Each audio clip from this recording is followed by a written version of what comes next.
Hey, boys and girls, this book is called Big Smelly Bear by Britta Teckentrup. Big Smelly Bear.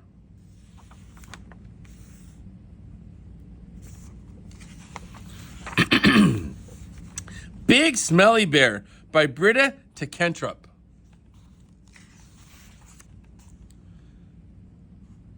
Big Smelly Bear never washed. Big Smelly Bear never brushed. Big Smelly Bear never took a bath. Big Smelly Bear was followed by a big smelly stink everywhere he went. Flies buzzed all around him, but they were the only ones that ever came close.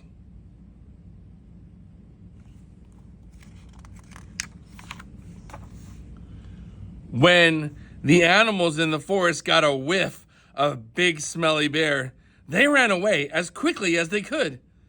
None of this seemed to bother Big Smelly Bear, but sometimes he did think that it would be nice to have a friend.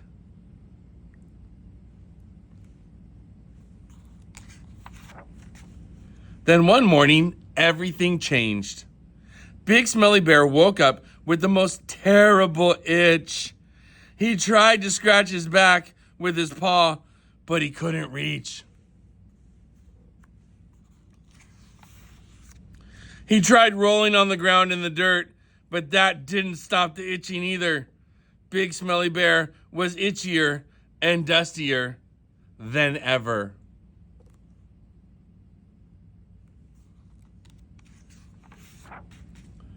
He tried scratching his back with a tree branch, but that made the itch even itchier. He tried rubbing his back against the trunk of an old tree, but that didn't help at all.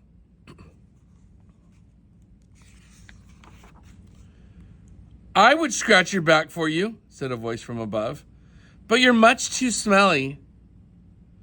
Big Smelly Bear looked up and saw a big, fluffy bear sitting in some branches. Big Fluffy Bear smiled at Big Smelly Bear. "Why don't you take a bath?" asked Big Fluffy Bear. "Then you wouldn't itch or smell." "Because I don't need a bath," replied Big Smelly Bear.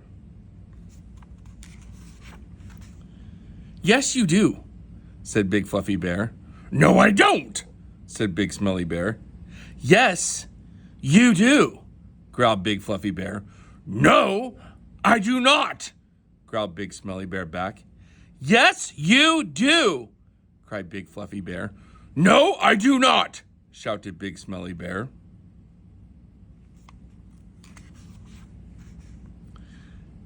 "Yes, you do," shouted Big Fluffy Bear, "because you stink."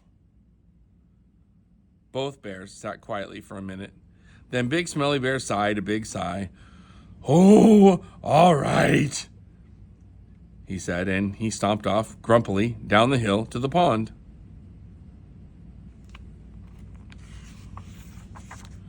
When Big Smelly Bear got out of the pond, he shook the water from his big body.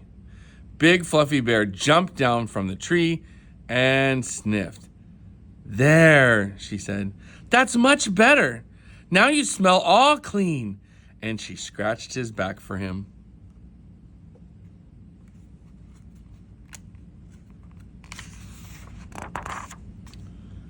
The itch was gone. Big Smelly Bear sighed. "Thank you," he said. Then he gave Big Fluffy Bear's back a little scratch too.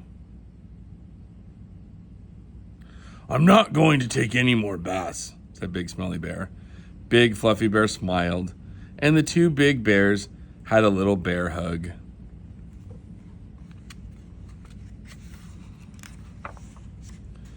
Big Smelly Bear liked Big Fluffy Bear very much, and even though he said he would never bathe again, sometimes late at night he would wander down to the big pond, and you can guess what he was doing.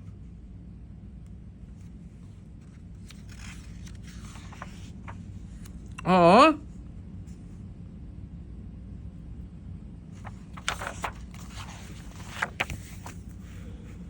Big Smelly Bear. I hope you loved that book.